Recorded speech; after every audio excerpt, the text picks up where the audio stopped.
શ્રી કૃષ્ણ શરણમ મમ શ્રી કૃષ્ણ શરણમ કરી જે નવનીત મળ્યું એ નવનીત જ પુષ્ટિ માર્ગ છે.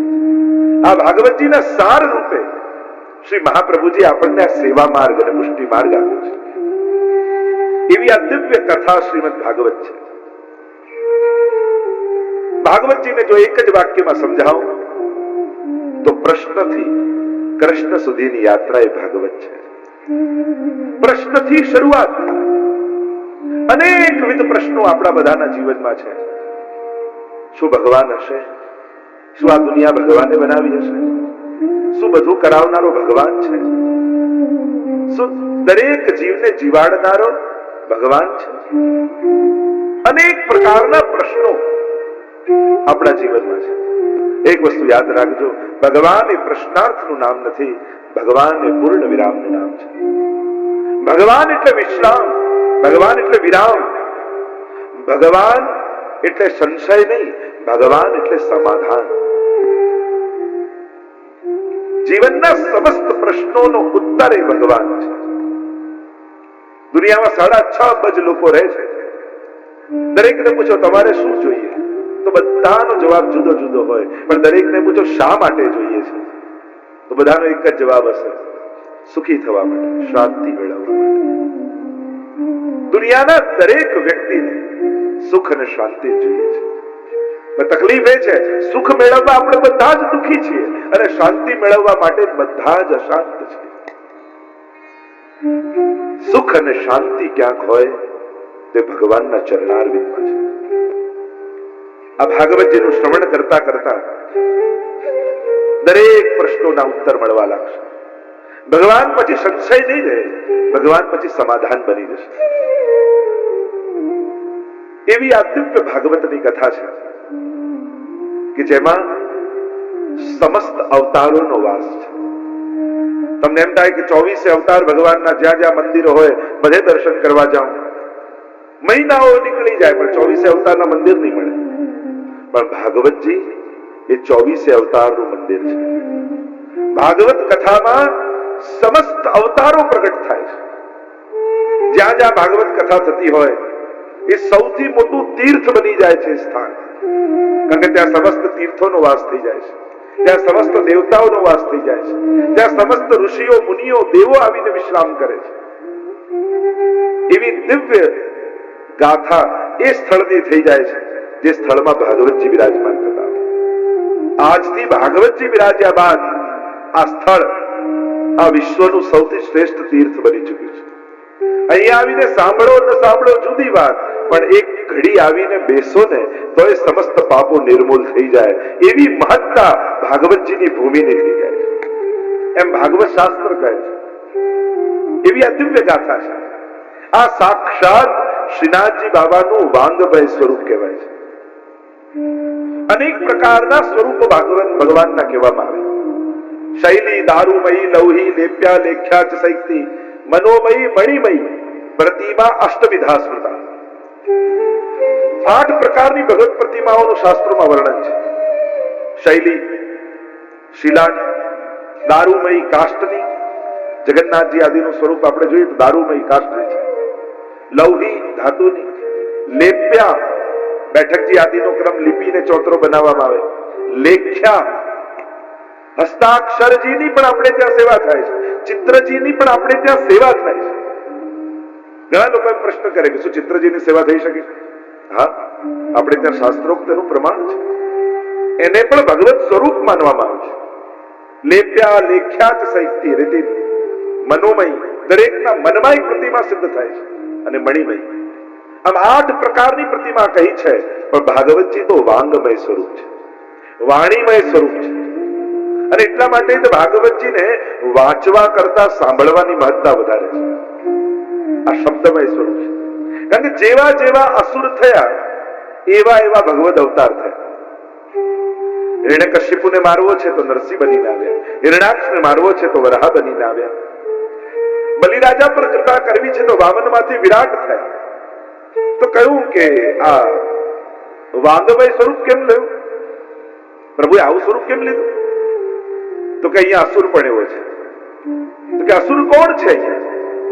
તો કે પરીક્ષિતને આપેલો શબ્દમય શ્રાપ કે 7 દિવસમાં તારું મૃત્યુ થશે.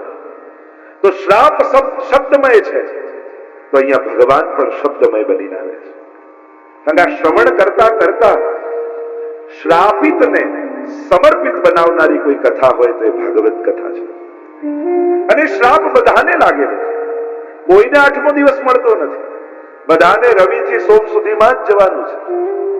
કોઈને આજ સુધી 8મો દિવસ મળ્યો નથી. અને એટલા માટે શ્રાપ બધાને લાગેલું છે. પણ એ શ્રાપિત જીવને સમર્પિત બનાવવાનું સામર્થ્ય કોઈનામાં હોય તો આ ભાગવતજીમાં છે. અને એટલા માટે મહદ ભાગ્યની વાત છે જો જીવનમાં એકવાર ભાગવત શ્રવણ કરવા મળે, અને એમાં પણ એકે દિવસ ચૂક્યા વગર 7 દિવસ જો ભાગવતજીનું શ્રવણ કરશો તો એ ખાતરી હું આપું છું, 7 દિવસ તમે કથામાં બેસજો, 7મા દિવસે કથા હું તમારામાં બેસાડી દઈશ. એ નિશ્ચિત વાત છે. કથા અસર કરે છે, એનો પ્રભાવ બતાવે છે. કારણ કે આના શબ્દમાં ભગવાન છે. આ સાધારણ કોઈ વસ્તુ નથી. આ સાધારણ કોઈ ગ્રંથ કે પુસ્તક નથી. આ સ્વયં શ્રીનાથજી બાબા ગ્રંથ રૂપે બિરાજમાન છે. અને એવી કથા આવે છે કે જ્યારે સ્વયં ભગવાન, સ્વયં પ્રભુ સ્વધામ પધારી રહ્યા અને ત્યારે ઉદ્ધવજીના હૃદય ભરાવી આવ્યા, આંખમાં અશ્રુ ભરાઈ ગયા, વિનંતી કરી કે પ્રભુ આપ સ્વધામ પધારી જશો તો આપના ગયા પછી અમે કોના શરણે જઈએ? અમે આપનો અનુભવ કઈ રીતે કરીએ, ક્યાં કરીએ? અને ત્યારે સ્વયં પ્રભુએ આજ્ઞા કરી કે હું સ્વધામ પધારતા પહેલા મારું સમગ્ર સામર્થ્ય સ્વરૂપ આ ભાગવતજીમાં પધરાવીને જાઉં છું. એટલે હું પ્રગટ સ્વરૂપે ભૂતલ પર ન બિરાજતો હોઉં, ત્યારે મારો પ્રત્યક્ષ અનુભવ કરવો હોય તો ભાગવતજીનો આશ્રય કરશો તો સાક્ષાત મારો અનુભવ તમને થશે.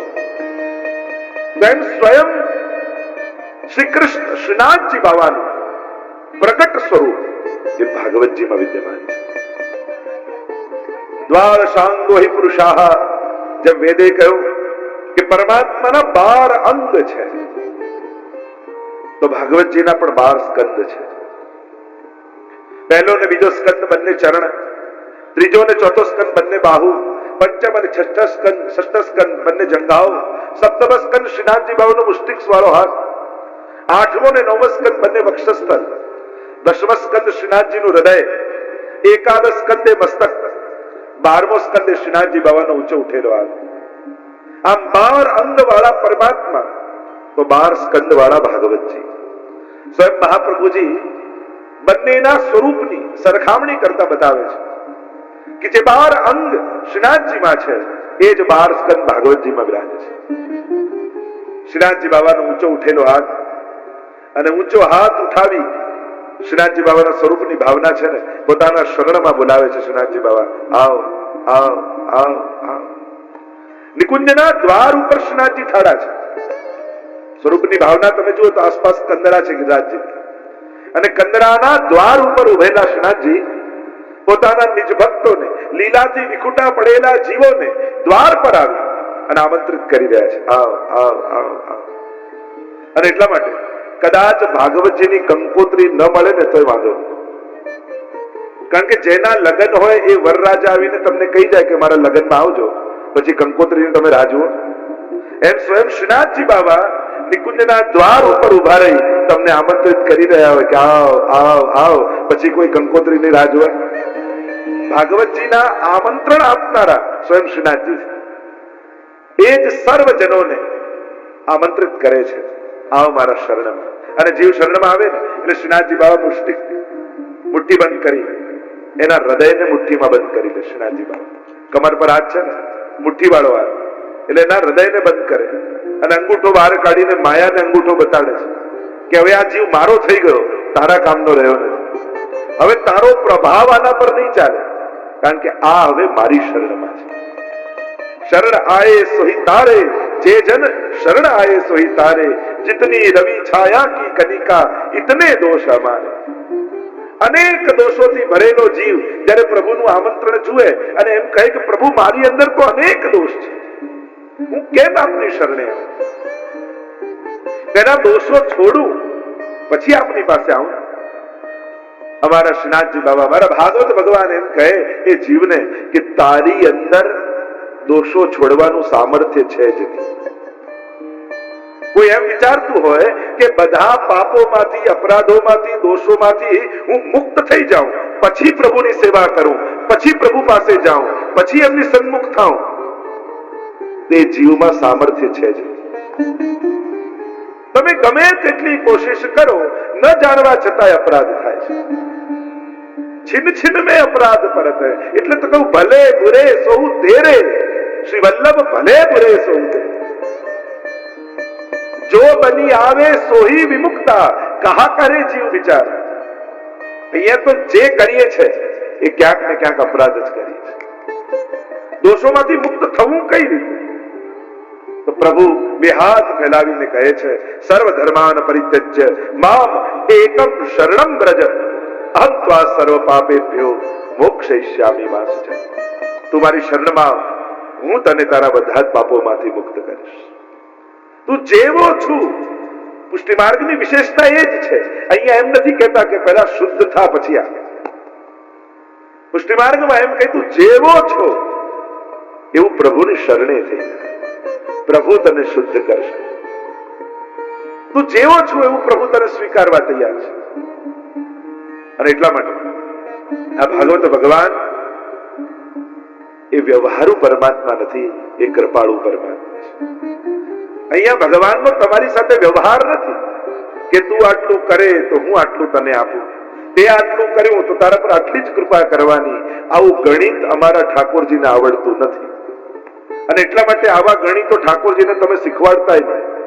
આ બધું ગણિત આપણે જ શીખવાડ્યું છે. 2 માળા કરીએ તો આ મળે ને 5 માળા કરીએ તો આ મળે.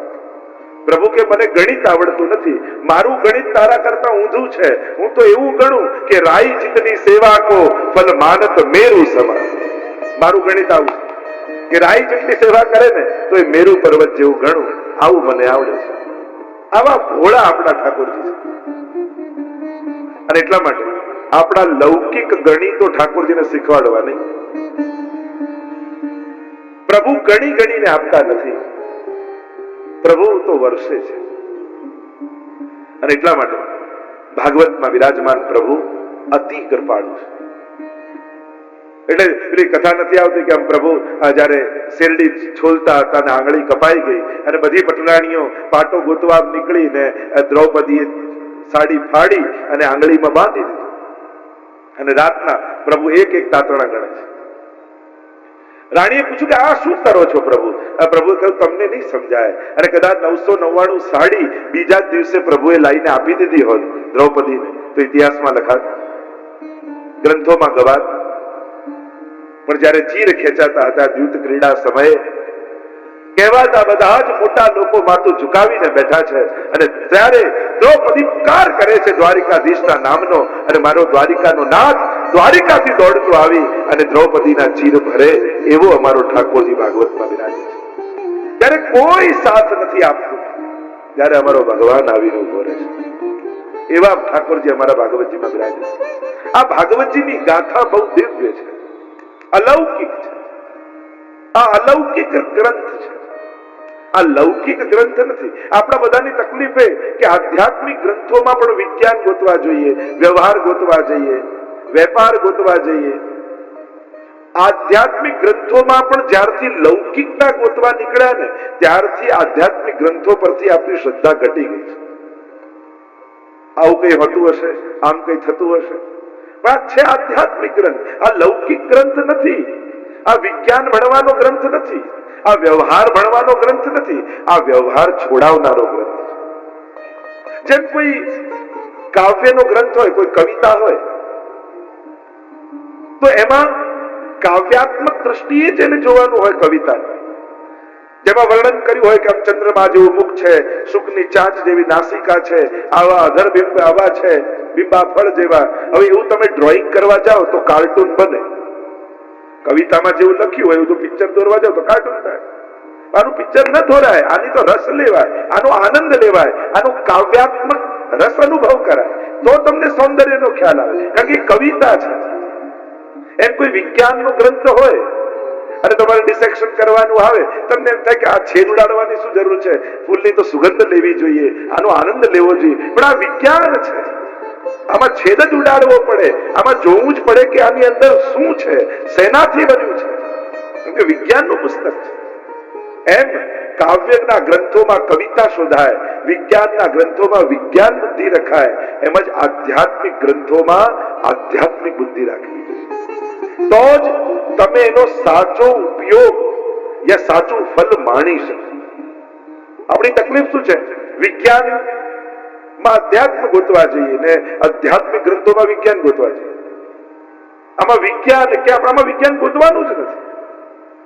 આ ગ્રંથ દ્વારા કોશિશ એ કરવાની છે કે મારી લૌકિકતા ભૂલાય અને મને ભગવાન અનુભવાય, મારી લૌકિક બુદ્ધિ સમાપ્ત થાય અને મારી અલૌકિક બુદ્ધિનો વિકાસ થાય. એને આધ્યાત્મિક ગ્રંથ કહેવાય. તો આ ભાગવતજી એવો આદિ દૈવિક ગ્રંથ છે કે જેનું શ્રવણ કરતા કરતા કરતા કરતા સર્વ લૌકિક તૃષ્ણાઓ સમાપ્ત થઈ જાય અને ભગવાન મેળવવાની ઈચ્છા જાગૃત થાય. આ ગ્રંથનો સર્વથી શ્રેષ્ઠ ફલ શું કે આ સાંભળ્યા પછી ભગવાન મેળવવાની ઈચ્છા થાય છે. અથાતો બ્રહ્મ જિજ્ઞાસા, જે બ્રહ્મસૂત્રનું પહેલું સૂત્ર છે, બ્રહ્મની જિજ્ઞાસા કરવી. ભગવાન કેવા, એનું સ્વરૂપ, સામર્થ્ય, સ્વભાવ. એટલે ભાગવત કથાને હું એક વાક્યમાં કહું તો ભગવાનને સમજવાનો અવસર એ ભાગવત કથા છે, યા ભગવાનને સાંભળવાનો અવસર એ ભાગવત કથા છે. આપણે બધાને સાંભળીએ છીએ, ભગવાનને ક્યારે સાંભળતા નથી. અને એક વસ્તુ સમજજો, ભગવાનને સમજ્યા નથી અને ભગવાનને ભજવાની કોશિશ કરશો ને સમજ્યા વગર, તો જીવનની કોઈ પણ ઘટના તમને ભગવાનમાંથી શ્રદ્ધા ઉપાડી દેશે. ઘણી વાર લોકોને મારી જોડે તો આવું થયું, મારી તો શ્રદ્ધા જ ઉઠી ગઈ. હવે તારી શ્રદ્ધા હતી જ નહીં, તને શ્રદ્ધાનો વહેમ હતો, કારણ કે હજી તું ભગવાનને સમજ્યો જ નથી. ભગવાનને સમજવાની આપણે ક્યારેય કોશિશ કરતા જ નથી. એને વંદન કરીએ, એને જોવા માટે કલાકો લાઈનમાં ઉભા રહીએ કે એના દર્શન થઈ જાય, પણ જેના દર્શન કરવા માટે કલાકો લાઈનમાં ઉભા રહીએ છે એને સમજવાની ક્યારે કોશિશ કરી? એ ભગવાન છે કેવું, એની લીલા કેવી છે, એ કરતુમ અકર્તુમ અન્યથા કરતુમ કેમ કહેવાય છે, એને સર્વોપરી કેમ માનીએ છે, એને સમજવાનો પ્રયાસ કરજો. જે દિવસે ભગવાનને સમજી જશો ને પછી ભગવાનની કોઈ પણ લીલામાં તમને શંકા નહીં જાગે.